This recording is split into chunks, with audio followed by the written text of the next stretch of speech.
It is now 6:33, so I would like to say to everyone, we're going to go ahead and get started. Thank you all for joining us for this virtual event hosted by Indiana Audubon in partnership with Rainbow Birders, a program of Spencer Pride. Tonight we'll be talking about how to lead bird outings that are welcoming and enjoyable for people of all ages, backgrounds, and experience levels. We'll cover the planning, communication, and ways to help participants feel more at ease in the field with you, whether it's their first bird walk or your first time guiding, and hopefully one of many. So before we begin, I'll take a quick moment to introduce myself. I'm Indiana Audubon's Communications and Outreach Manager. My name is Whitney Yorger. So I will be facilitating this evening once I hand this over to our presenters. Um, a little about Indiana Audubon for those who might be joining elsewhere, since we do have some from other parts of the state and outside of Indiana. Indiana Audubon is the oldest conservation organization in the state here. We were founded in 1898, and we are an independent organization not affiliated with the National Audubon Society. We work across the state to support Indiana's 400 plus bird species through habitat conservation, bird conservation education, and research. Your membership and your participation in events like these supports all the work that we do and helps make that possible. So thank you very much for being here this evening. I would like to introduce our presenters now, who are also spotlighted here on the screen. We have Jonathan Balash. Jonathan, have I said I should have asked you before? I say Balash, but I respond to Balash. all. Okay, apologies for the mispronunciation, but Jonathan Balash is a native Hoosier and serves as president of Spencer Pride, a nonprofit profit focused on building community and inclusion in South Central Indiana. Jonathan holds a degree in biology from Indiana University and has held leadership roles in the biotech field and we're very excited to hear what Jonathan has to share this evening about Spencer Pride and this program.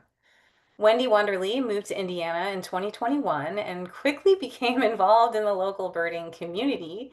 She joined Indiana Audubon and Sassafras Audubon Society and now leads Rainbow Birders, a community birding group for LGBTQ plus individuals and allies to connect, learn, and explore their shared interest in birds.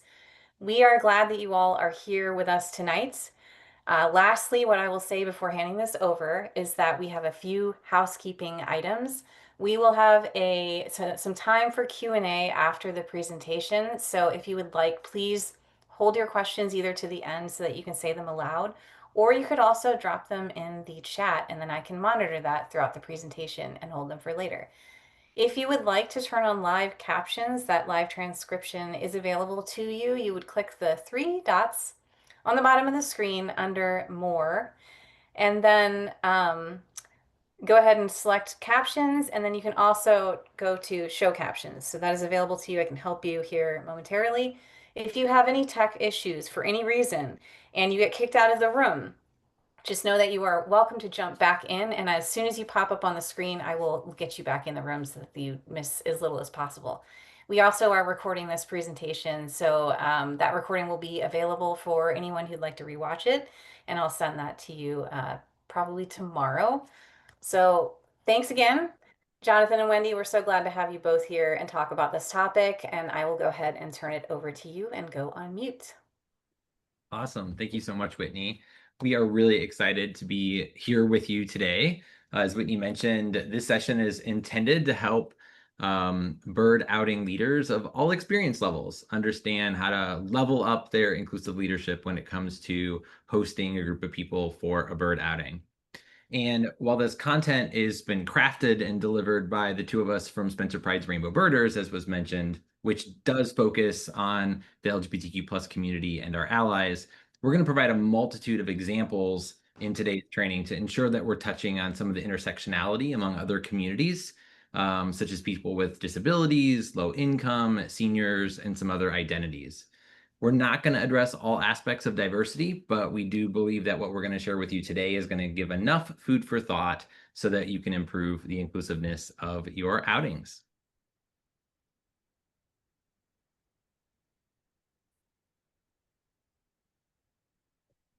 Hello, and thank you, Whitney and Indiana Audubon, for this opportunity to talk about something so near and dear to our hearts. I don't think I need an extensive introduction as I am the member featured in the Meet a Member feature in the current Indiana Audubon Cardinal magazine, but I'll say just a few words anyway. I've always enjoyed nature and have been a serious birder since I retired about 10 years ago. While most of my birding has been in Arizona and Indiana, I have been fortunate enough to have birded on every continent. My wife Karen and I moved to Indiana in 2021 and have really enjoyed the birding here. In 2024, my dear friend, wonderful photographer, and dedicated, shall we say, obsessive birder, Jonathan, asked me to be the leader of Rainbow Birders. I was honored and have enjoyed every minute of it. During my birding journey, I've been on many birding outings and trips and have had mostly great, but some horrible experiences, and I've learned from them all. And I am so grateful for everyone who has helped me along my birding path, and I do hope to pay that forward. Absolutely. And myself, again, I'm Jonathan. I am Indiana born and raised, and originally from Northwest Indiana. So shout out to all the folks up in the region there in Portage and Chesterton and the other places that you mentioned in the chat. Love seeing that. I made my way to Southern Indiana when I went to school for Indiana University. And as Whitney mentioned, I've spent the last 20 plus years in biotech, working for med device and pharmaceutical companies. I currently work for a Boston-based pharmaceutical company. So that's where I'm at right now, is in Quincy, Massachusetts, just outside of Boston. I commute here weekly, which gives me an interesting perspective. I get to learn all about birds from a Boston perspective, which is quite different than many of the ones that we see day to day there in Indiana. I was really honored to be able to be one of the founders of Spencer Pride 18 years ago, and was very excited to help launch the Rainbow Birders, but even more excited when I was able to hand the reins of the Rainbow Birders over to Wendy, who, as you'll find, is a very natural teacher, a phenomenal birder, and a good friend. Thank you, Jonathan. Rainbow Birders is a program of Spencer Pride, and Spencer Pride's mission is to improve the quality of life for rural LGBTQ plus people in South Central Indiana by fostering allyship and understanding through education and advocacy, creating safe spaces that support both physical and mental well-being, and addressing social inequities that stem from the unique intersectionality of queer and rural identities. Rainbow Birders was established in 2022 and aims to create safe and inclusive spaces for people to learn about birds, connect with others, and appreciate the natural world. We have free monthly outings on the third Saturday of each month. We visit parks, preserves, and other special places throughout South Central Indiana and beyond. At least a third of our monthly outings are designed for wheelchair accessibility. In addition to our monthly outings, we offer other bird outings, frequent educational presentations, and host a Facebook group for like-minded folks. Rainbow Birders, I am proud to say, is one of the most popular recurring programs of Spencer Pride.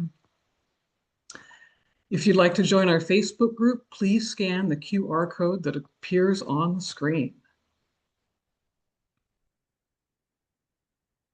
Before we dive into the agenda, we'd like to first cover some basic rules of engagement for today.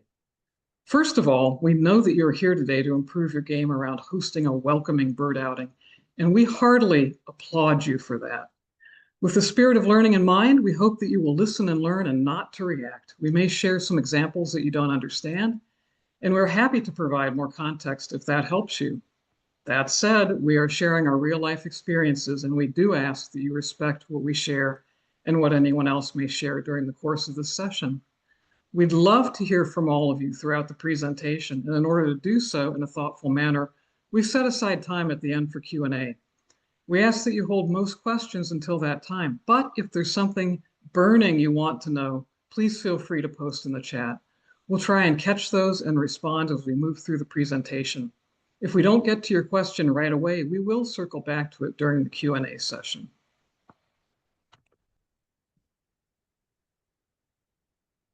Our agenda is straightforward.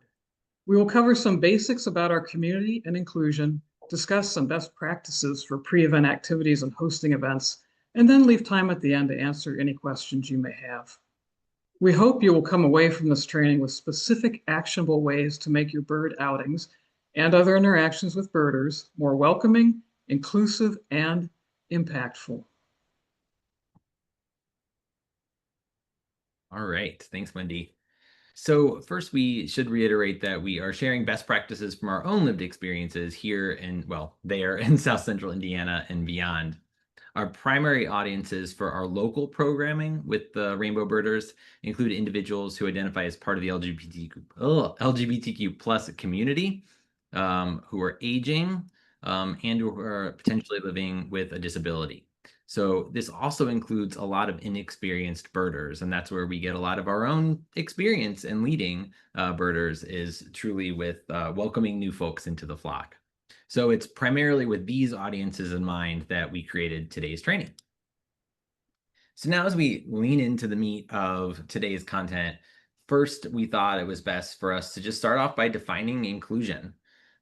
This was a question that came up when we started advertising this event actually on Facebook, people inquiring about what does it mean when you say inclusion? And really, an inclusive culture is one where each person involved in that particular community or group or space feels welcomed, respected, and valued.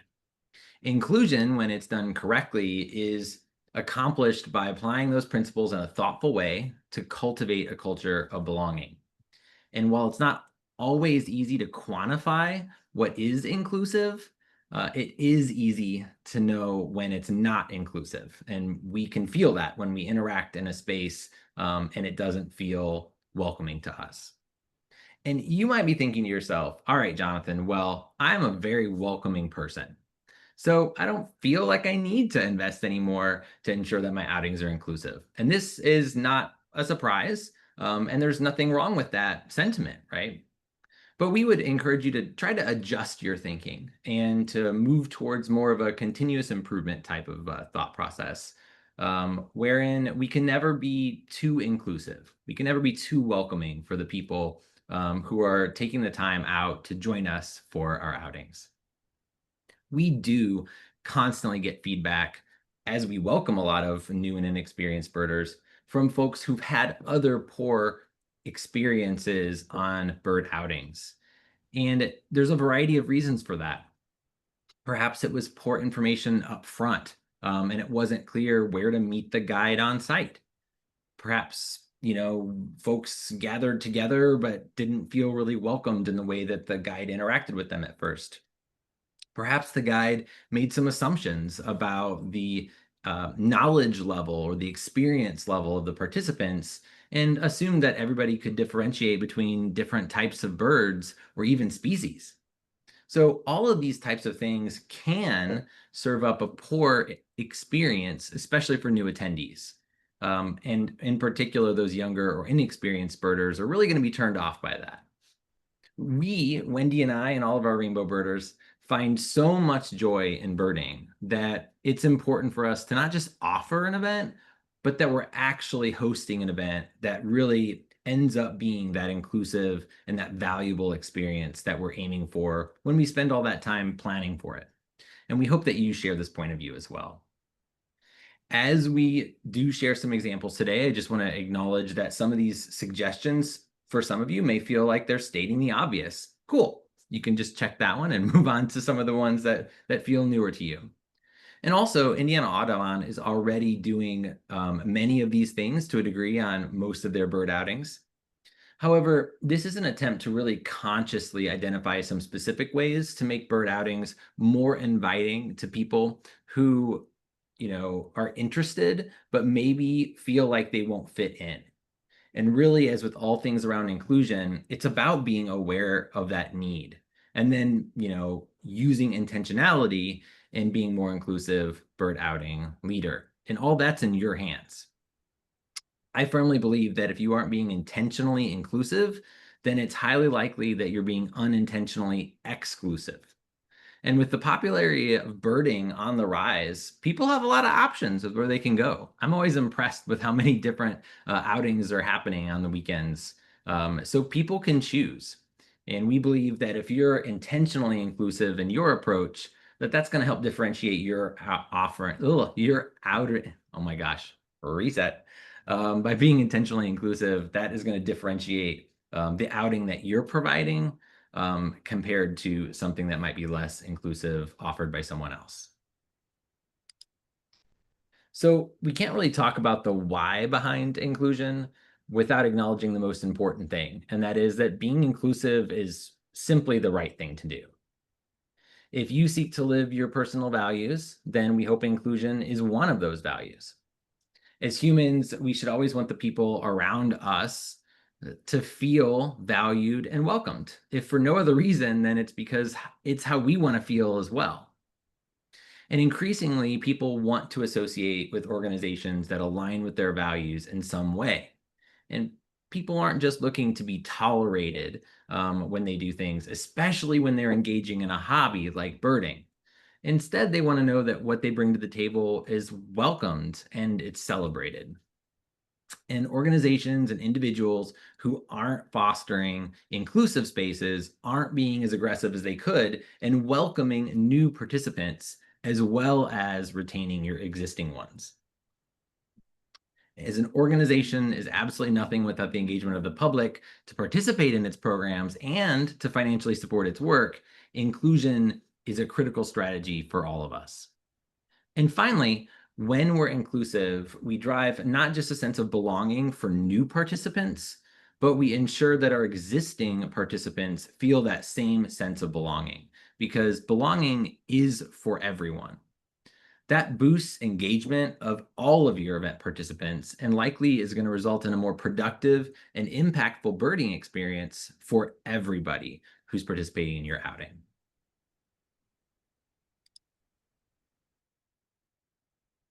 As we know, the key to a successful event starts with great planning. So let's start there.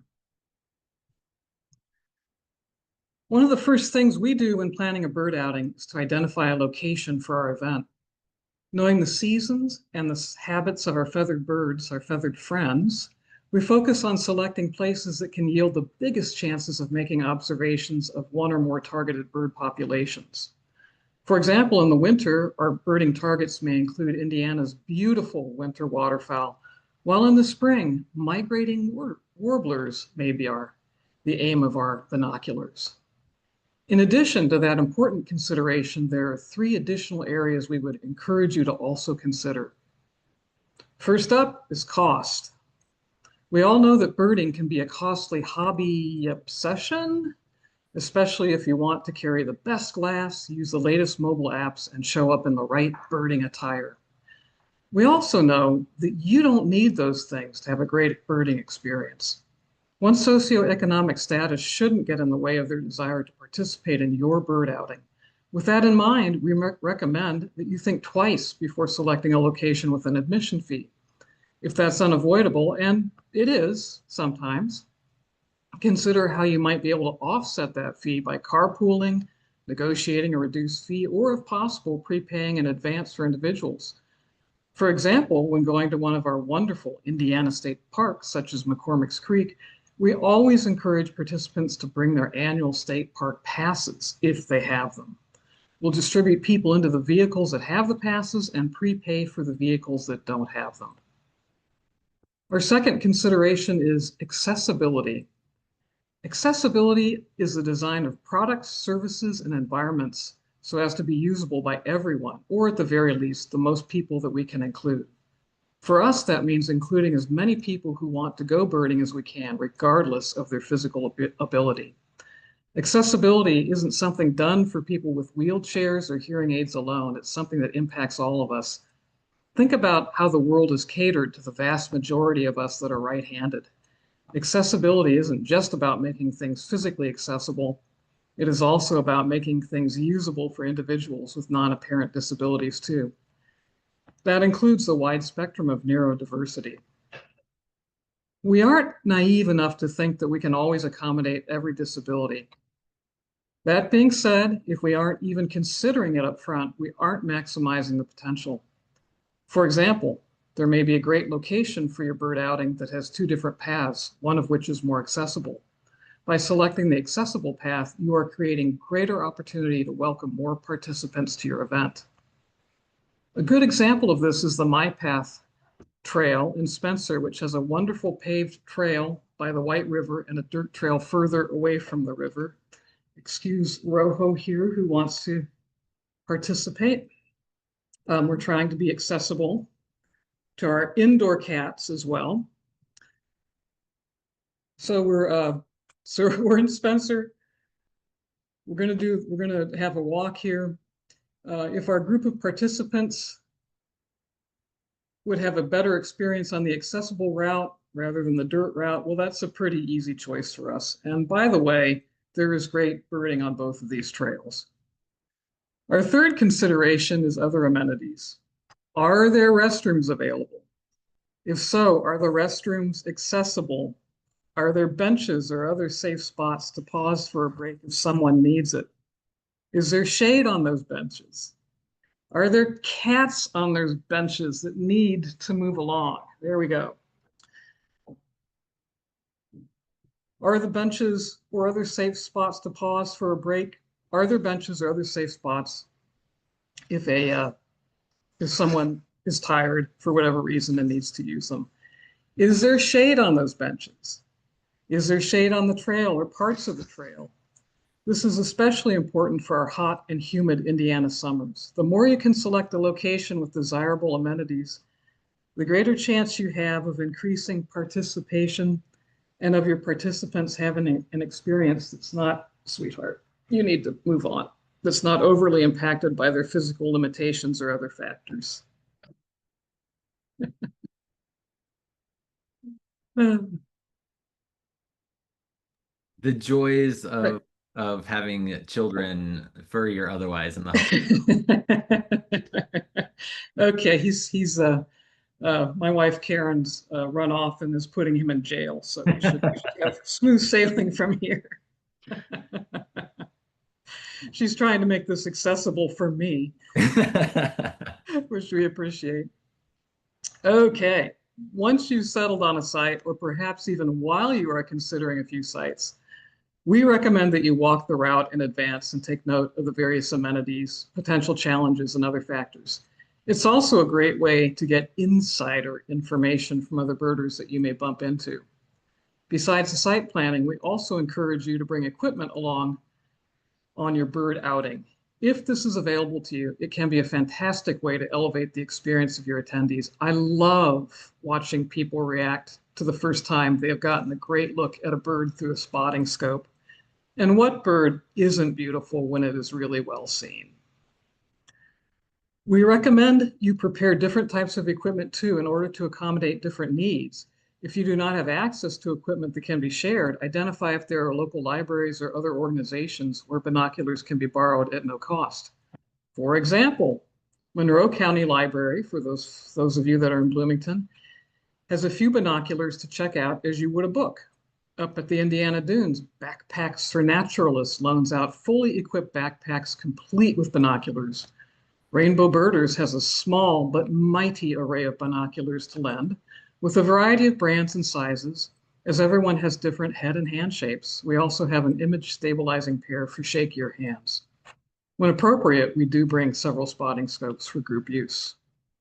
And while we're talking about event planning, it is helpful to be flexible. Last Saturday's outing was at Clear Creek in Bloomington, and we had intended to head south on Clear Creek Trail, but decided to head north instead on the shadier but still birdie trail, as a heat advisory had just gone into effect and is now still in effect.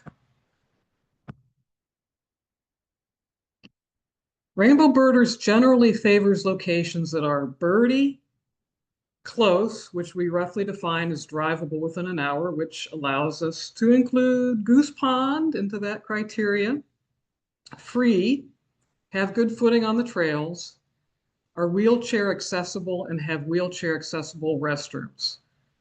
Unfortunately, that is a tall order. Not all of our outings meet all of these criteria, but we make sure to let people know what to expect. Starting this year, we've committed to having at least one chair. We'd like to have chairs for everybody, but we'll have to settle for a few park benches. At least we're going to have at least one wheelchair accessible outing each quarter. And as we all know, not all outings work as planned.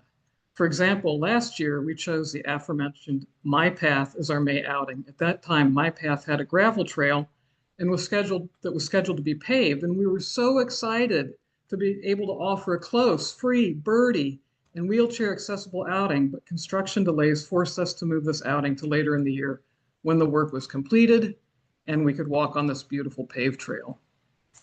As another example, our July outing last year was set for the close, free, shady, and beautiful Nature Conservancy's Greens Bluff Nature Preserve. But scouting it the Monday before revealed that storm damage blocked the trail in several critical spots. While the trail was already not wheelchair accessible, the fallen trees and other damage would have made birding much more difficult for everyone. To avoid this, we relocated to the Sculpture Trails Outdoor Museum near Salisbury, which was also birdie and shady. It upgraded our outing to having a porta potty instead of no restroom facility, and the sculptures there provided us with lots of fun moments. Back to you, Jonathan. All right. So, by the way, we're not going to have any cat interruptions on my side because there are no pets in this household here. So with all that great information that you've gathered during your location selection and that pre-event planning, let's talk a little bit about marketing and event promotion. So marketing is really essential in order to ensure that people know about your event. Indiana Audubon does a great job marketing events to its members in a variety of ways. And the more varied ways that you can advertise, such as email, social media, printed advertising, in-person promotions, etc., the better. Our recommendation is to really try to be as creative as possible when it comes to promoting your event. So keep doing what you're already doing if you're seeing good results from that effort. And we encourage you to think about some more intentional efforts that you could do to diversify your attendees. In particular, we encourage you to target underrepresented groups really explicitly. Being willing to welcome seniors, for example, is different than actually inviting seniors to attend. Notice the difference there.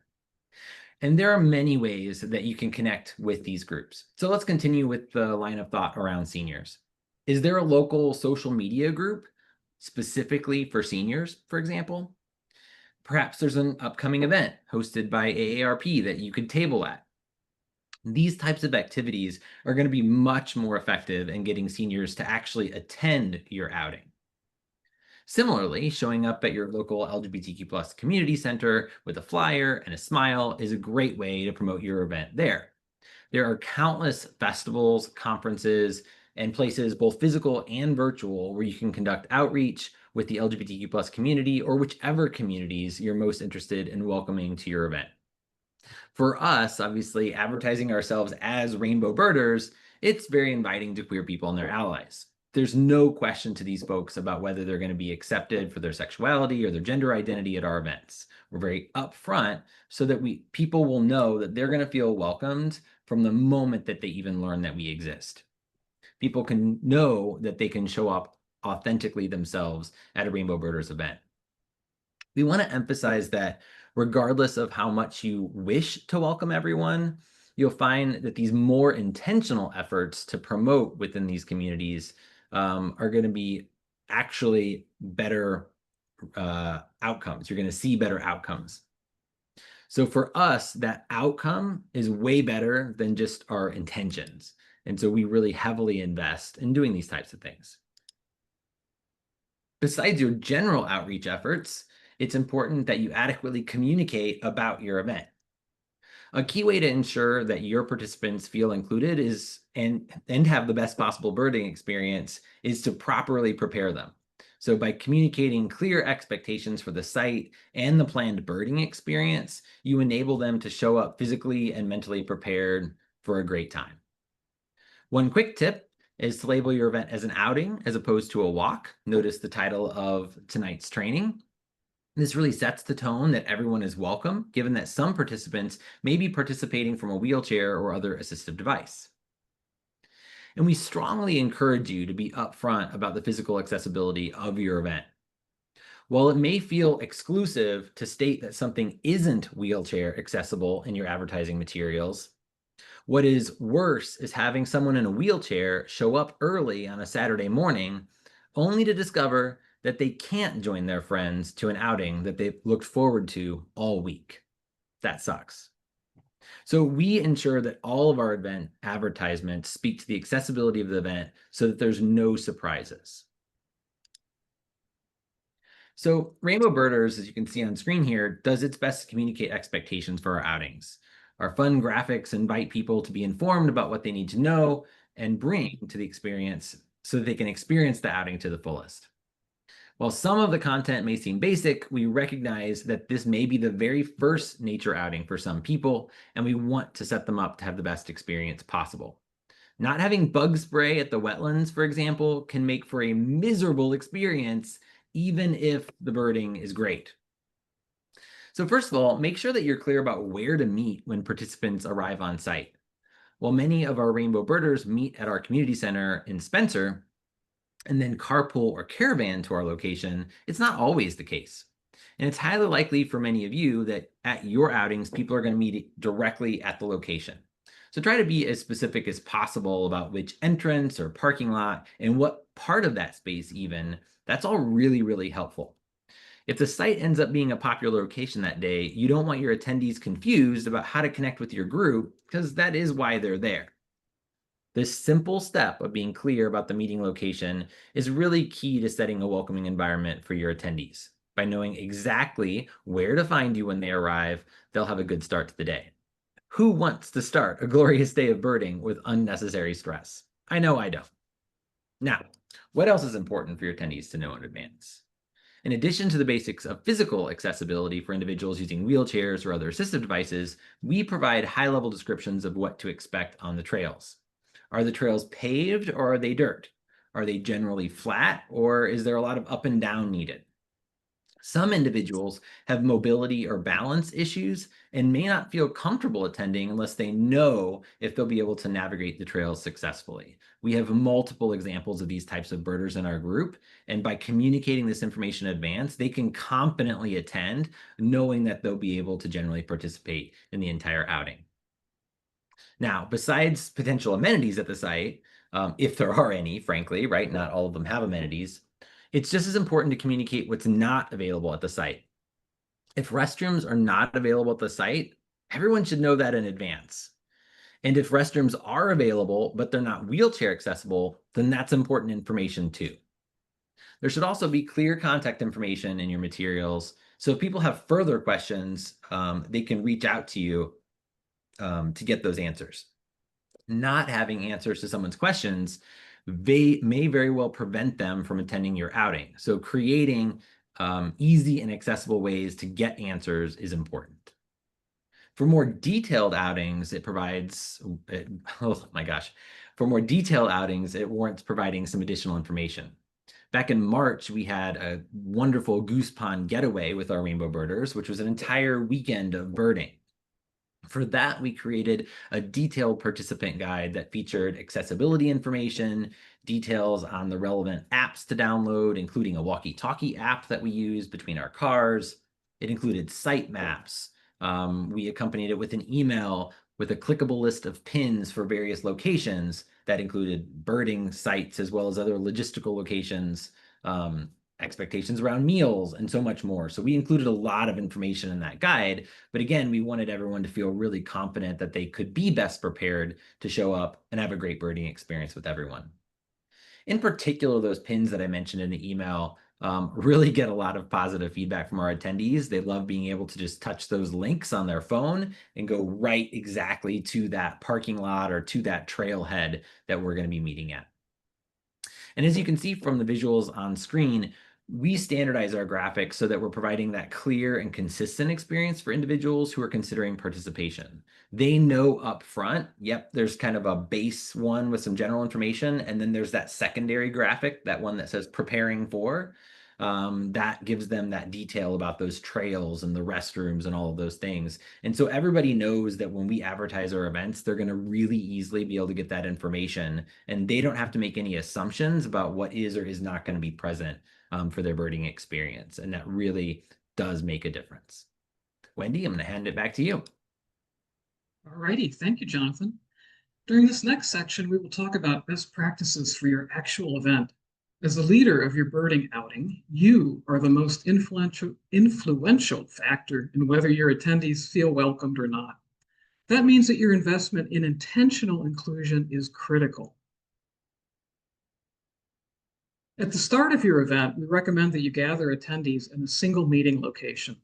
Start by going around and quickly providing inclusive introductions. Inclusive includes name and pronouns. If anyone expresses that they don't understand why pronouns are being shared, simply educate them that pronouns are alternatives they can use for our names when they refer to someone. Just like a name is unique and unknown until it's shared, pronouns are an important piece of information we need to properly talk about a person. It may also be helpful to ask people to please understand that this is a safe space where everyone can truly be themselves. Next, we encourage you to set expectations for what birding will look like. Are you caravanning in vehicles, looking out the window at short-eared owls? Are you walking single file along a shaded and narrow path, hoping first to hear the birds? Are you splitting up into two separate groups to reduce the noise of your walk? When someone in the group spots a bird, how will others know how to be able to get on the bird? At Rainbow Birders, we know that some of our folks are coming to build connections with other people. As such, we also share how people can best engage with and respect one another.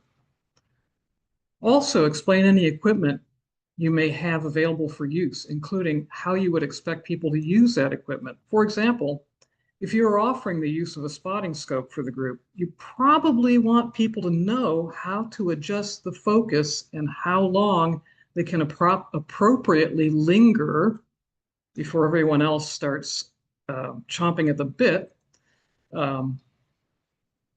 because everyone wants that opportunity to see that bird through the scope. Explain any mobile tools you may be using, such as eBird and Merlin. For eBird users, ask that they supply you with their eBird names at the end of the outing so you can easily share the eBird list with them. I'm saying the end of the outing instead of right now because it's just much easier to get, everyone wants to get out there and bird. At the end, you have time to write it down and really focus on it. Inquire whether anyone has any other needs you might be able to accommodate. This doesn't mean more work for you necessarily. For example, someone may share that they can't do inclines and will stay back in certain areas. This information will help you to not worry that you've lost someone along the way. Losing someone along the way is not something we want to do. Importantly, we hope you'll encourage all participants to look for and calmly call out the birds they see, whether they are experienced birders or not. Whether they have equipment or not, everyone can positively contribute to the group's experience by speaking up when they see something. Birding. Birding is the bread and butter of your outing. It's what everyone came to do. While you are birding, we encourage you to engage with all participants in the spirit of inclusive education. We like to share information about a few specific birds we expect to see. If there are similar looking or sounding birds, for example, our downy versus our hairy woodpecker, we share that information too. Sometimes it involves a handout, while other times it's just verbally shared with the group. As you've invited everyone to call out birds they see, the more eyes, the better, as we all know. Be sure that you are praising them when they find something. While it may be just another red-winged blackbird to you, it might be a key birding experience for that person, welcoming them into a lifetime of birding joy. And I have personally experienced that very example. Something we like to do is ask the Merlin users for their Merlin bird of the day and celebrate when we find those birds. As you engage with participants, consider your words and tone. Consider how you can call them in versus call them out. Essentially, how can you encourage and educate them in a manner that isn't overly presumptuous or exclusive? Don't be afraid to say, I don't know, and walk them through the process you would use to identify a bird while asking for their input. And you can arrive at that ID together. At the end of your bird outing, recap the birds the group saw. I do this by reading our eBird list aloud to the group. Invite people to add any additional birds that may have been forgotten or left off of the list because, let's face it, no one's perfect. This is a great way to further invite your participants to engage with what the group collectively has identified. After we go after and secure our bird list, we ask people to pick their own bird of the day using any criteria they desire. It's interesting and often very inspiring to hear what they pick and the reasons why they pick those birds. Finally, we hope you'll thank your participants for coming. We know this is already a standard practice, but showing genuine gratitude for their time, attention, and contributions is free, and it's easy, and it leaves a fantastic last impression for the group. All right. So I know that was a lot of information, and now is the time that you have been promised. We have an opportunity here for you to ask your own questions. So please don't be shy. We understand that all questions are asked in the spirit of all questions are asked in the spirit of curiosity, out of your desire to be a more inclusive bird outing leader. So feel free to ask us anything.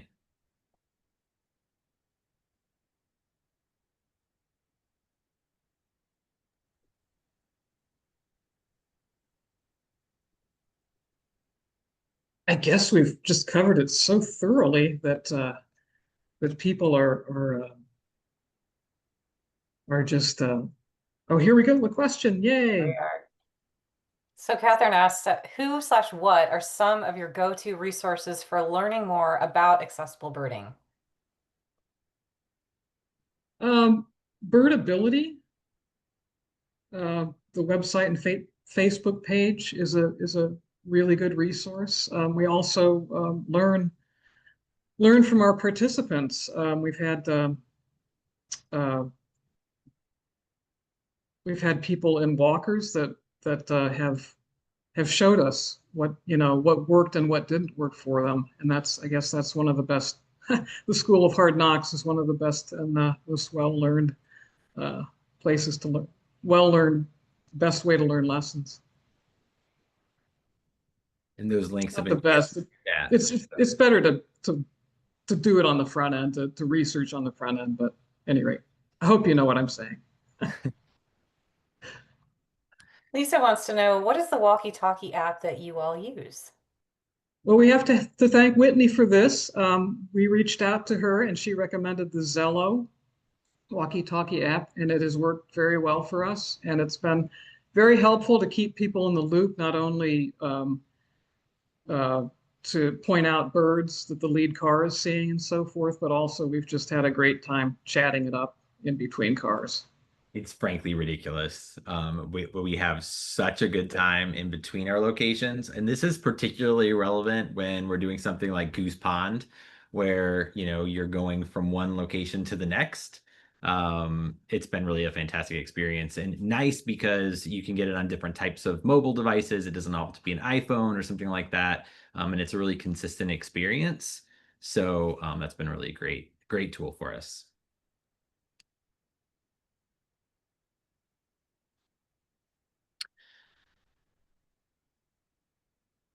So there's a question in there, thanks for posing it, about do we decide ahead of time if an outing is wheelchair accessible or not, or if we let a wheelchair user decide, because some people have power wheelchairs which can navigate hard packed trails that may not be paved. This is a great question. So we are deciding in advance whether we're going to call it wheelchair accessible, just based on some pretty kind of common standards for the type of surface. So especially a paved trail would be very accessible, but also really critical to that is whether they're inclines, whether it's generally a flat trail. So that's how we're going to define wheelchair accessibility. But in all of our communications, we encourage people, specifically when we talk about whether it is or is not wheelchair accessible, we say, if you have further accessibility questions, here's your contact point. And so that's, Wendy. And so they can reach out to her. So somebody who has a power wheelchair, for example, who knows that they've got a little bit more capability than perhaps a standard wheelchair would be, they could easily reach out to Wendy and they could ask if there are some more detailed questions that would help them understand about whether or not it would be the right fit for them. They would be able to get that information from Wendy. It's not possible to kind of communicate all the potential variations that people might want to know about. But again, having that easy point to say, if you have more accessibility related questions, contact this person, really creates this invitation for them to engage with us. And, it might mean that they can't attend this particular one, but because they see that we're responsive and when we're interacting with them, we care, they might join us for the next one. So thanks for the question.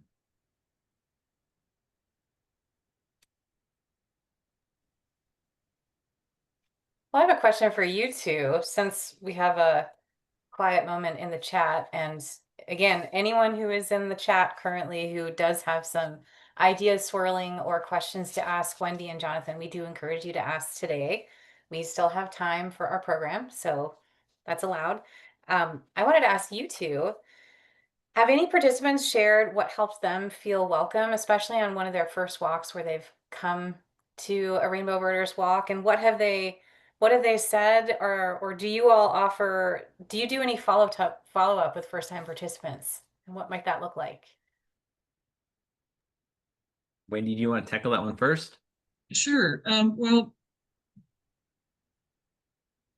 I'm trying to think of some very specifics. People have been thrilled to be able to borrow binoculars, and we always give a little lesson on how to use them. Those binoculars in particular, and also to the group in general, how to use binoculars in whatever situation we're in. Um, we uh,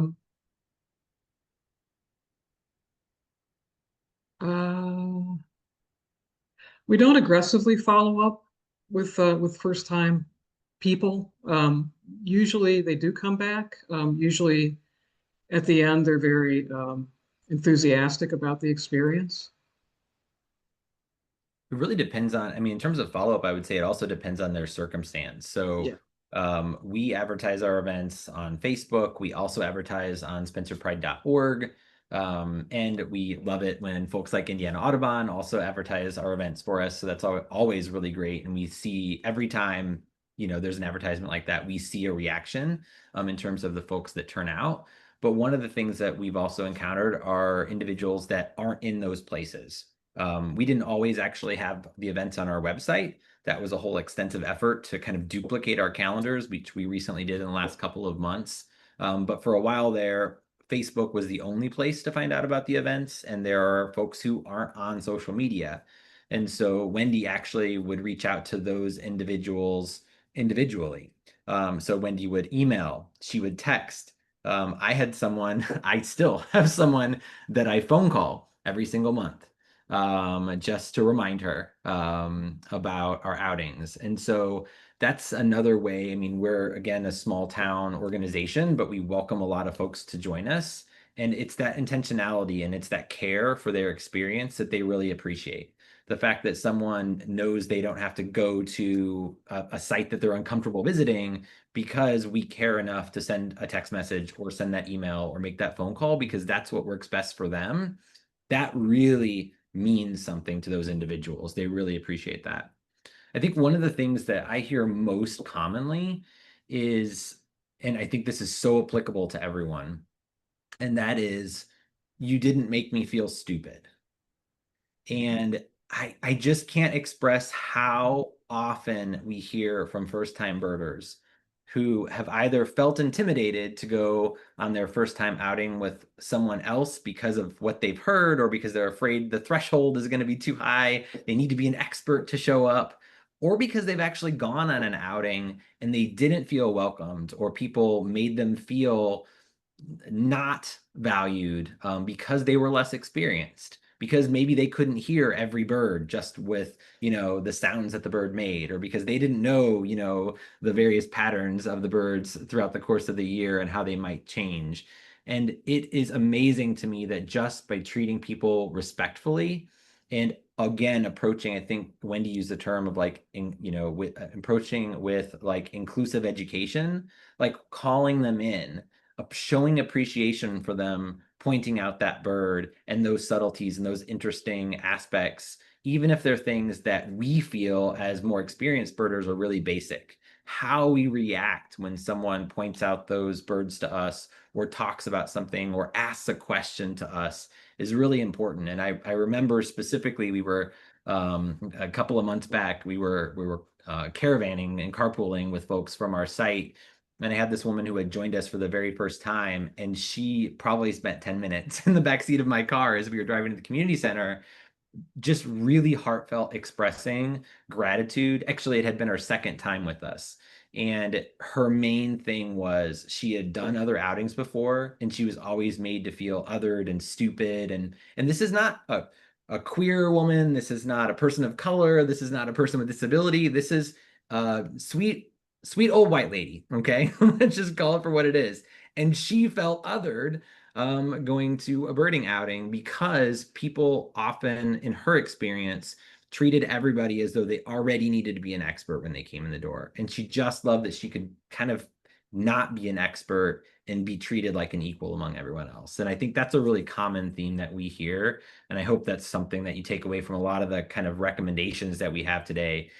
It's not rocket science, but sometimes we just have to slow down to remember that while we may know so much and we geek out and love all of the depth of the knowledge of birding that we have, that we're never going to welcome anybody into our world if they can't have that first birding experience. As Wendy mentioned, it may be that red-winged blackbird, perched up on, in the middle of a field that opens their eye to a whole lifelong of birding joy. But can we enable them to have that experience? That's the key. So, And I think that Jonathan and I are alike, and I hope all of you are in the same way, that we enjoy. I enjoy seeing someone enjoy a bird even more, as much as I enjoy seeing the bird itself. So if we can contribute to that experience, we want them to have that. We want them to enjoy it for sure, and learn about it, and be connected to nature. It's a great point. That's what we're all here for, is for the birds, but also the connection of birding with others. We do have a few more questions in the chat here. Cookie asks, how many events do you do a season? Well, we do the third Saturday of the month, so that gives us 12, and then we usually do another. I don't know. This year we might do that many in addition. So somewhere between 12 and 20, 24. And some of these events are we're showing a documentary on trumpeter swans at the center, things like that. But most of them are in the field. Most of them are around birding.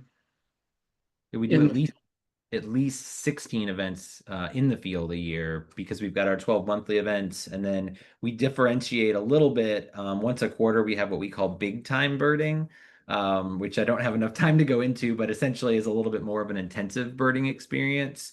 So our typical birding outings also are for some more fair weather birders, I will say. So, we're not starting at sunrise usually for those bird outings.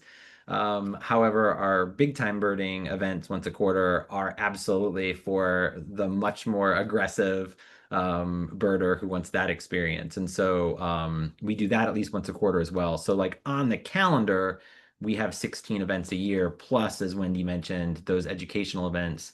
She also does educational events at our annual festival. So this year that's going to be on Saturday, October 4th. Last year, she did an event, an educational session specifically on how to differentiate between different raptors from your car while you're driving along the road, right? And it was super popular. She was asked to give an encore outside of that, and then another encore, I think. So I think that's been delivered at least 3 times, and we created some educational materials to hand out with that as well. So. Well, that ties us nicely into the next question, because for some of those fair weather birders who might not like to go out when it's some of the nastier days, Karen asks, how do you deal with potential bad weather forecasts on days of scheduled outings? I crawl into my bed and I pull the covers up over my head. We've had so many outings impacted by weather this year. It's just been incredible. What we try and do is let everybody know what's going on. It's not looking good, but we may go for it anyway. We try, if at all possible, we try and keep the event at the time, at the place where we originally scheduled it. Sometimes we have to change one or more of those, or I don't think we've canceled one yet. That could happen. But we let people know and try and do our best. We had an event up at Eagle birding outing up at Eagle Creek, and the forecast was storming. I mean storming, and it was. We decided to go ahead with it because it looked like there might be this little window when we could get out there. And we drive up there in the rain, and we get out, and it's raining, and then the clouds part, and it stops raining, and it's the best birding ever because all these birds are just out and so vibrant and active, and it's so we were all really glad that we had done it, but we came very, very close to calling that one off. I don't know if that's a helpful answer or not. Weather is definitely a factor. We try, if at all possible, we try and hold the outing. If we don't, then we will try and do some sort of educational thing at the center. Yeah, we usually have a couple of backups in our pocket for those last minute changes. And this is where going and doing that advance work is really helpful. We're not doing that advance work 3 months in advance. Typically, it's usually about a week in advance, certainly no more than 2 weeks in advance. And to be honest with you, Wendy's often there the day before. So if there's been a storm, if there's been adverse weather, and what is one thing in one place, even if you're just driving half-hour away, it may have been very different there. So there's a lot of kind of confirmation of what are the conditions as a result of some of the weather, because that's also really related. Even if it's not raining actively anymore, is flood water going through the trails? Those are some of the things that Wendy identifies. And sometimes that means we meet at the site, but we take a different path because this path we can no longer take. So that's quite literally we take an alternative path. Other times it might be, like Wendy gave that example of having to choose a different location. We try to build and foster that community on our Facebook page. So we've got Spencer Pride's Rainbow Birders specifically, or I think it's just Rainbow Birders is our Facebook group, so that we can really start having those conversations in advance to let people know what the weather is looking like. That can also help impact what you might need to wear or attire. We bring a lot of umbrellas along as well, so we're equipped if we were to have some rain that people can still stay relatively dry. I remember for that example specifically, Wendy had reached out to me a couple of days advance and she told me the forecast. And I just responded to her via text and said, if I ignore your message, it didn't happen. And she said, okay, fine. I take it we're going to try it. Which, Wendy and I just enable one another to go birding as much as possible. So we're really bad for each other in that way. And so, yeah, it ended up being such a glorious experience. Sounds like you have a good team group dynamic going with you all, and also that helps to make it more of an inclusive experience just for the enthusiasm that you have.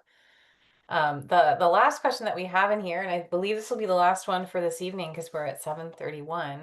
Mona asks, thinking about access, are you hosting / incorporating little or big sits as part of an outing?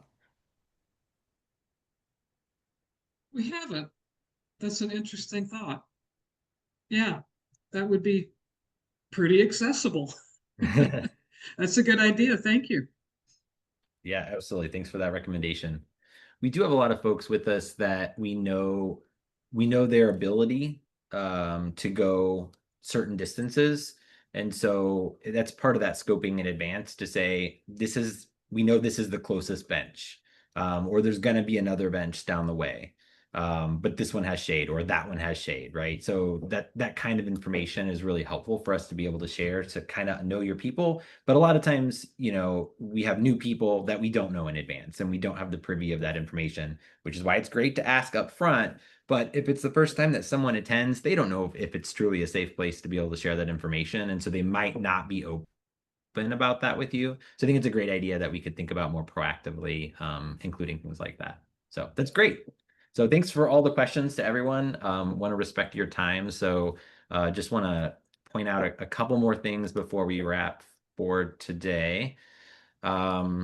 So one, we invite you to join us for some upcoming events that we have in July and August.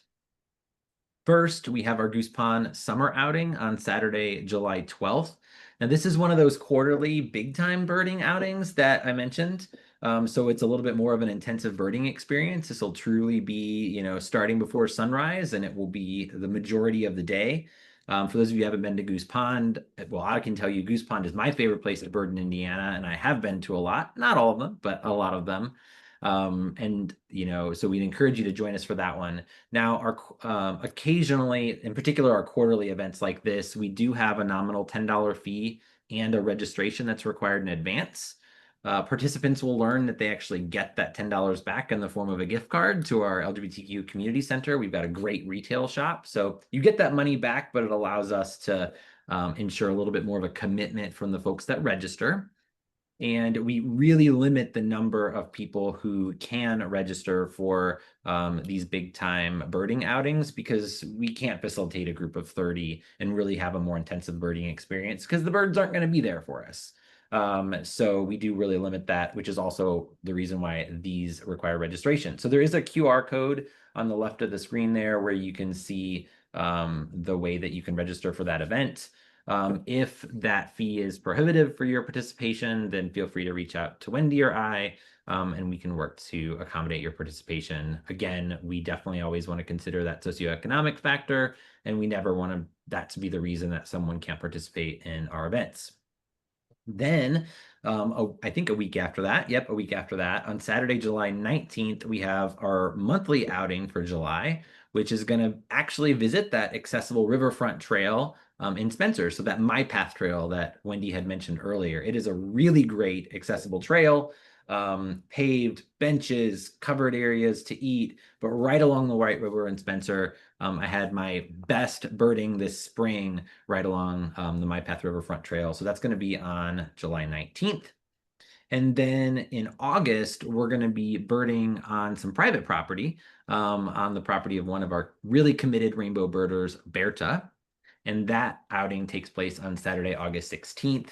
Neither the My Path nor the Birding Eberta's outing requires any advance registration. Certainly, they're both free. And we invite you to all three of these events.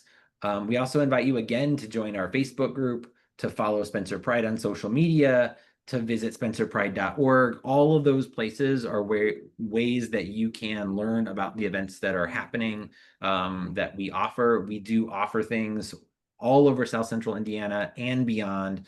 Last year, we did a long weekend at the Indiana Dunes State Park and National Park. So that was really fantastic. So we truly do get around the state. In particular, for some of those quarterly outings, we typically venture a little further, and we are going to venture a little further north in Indiana for our next big time birding outing later in the year. And if you'd like to contact us with any kind of follow-up questions, feel free to reach out to us. Or if you'd like to partner with Rainbow Birders for an event, we'd love to do that. We really love to collaborate. We just this past weekend collaborated with Off Night Productions, this great women-led theater company in Bloomington. They were wanting to do a nature outing to talk about native plants that was thematic to their upcoming August production. And they said, let's talk about native birds too. And so we did it as a combo event with our Rainbow Birders, and Wendy led on behalf of us. And it was a really fantastic, although blazingly hot outing in Bloomington there. So we love to collaborate. For me, feel free to reach out at jonathan@spencerpride.org. For Wendy, you can use wendy@spencerpride.org. If you're not sure of the spellings of either of those and you can't jot down what you see on the screen, feel free to just go to info@spencerpride.org and they will forward that to us. And we also invite you to reach out to us on our personal social media pages if you're on social media, so that we can easily be accessible to you. And we just really want to thank you for your time today and for the questions that you've provided, and for the investment that we hope that you'll be making and continue to make in becoming a more inclusive bird outing leader. And let's continue to share this beautiful diversity of birds with everybody. Thank you all.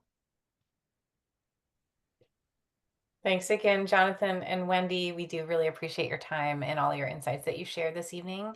And lastly, everyone who's still around in the room, thanks so much for joining us this evening. Also, we love seeing you online and in person. So if you're able to get out and join an activity that we have coming up, we have lots of field trips around the state, and our activity starts ramping up again in August after the summer lull kind of falls off. So yeah, go ahead and check out indianaaudubon.org/events, and we hope to see you again soon. Thanks so much. Thanks. Bye-bye. Bye, everyone. Thank you.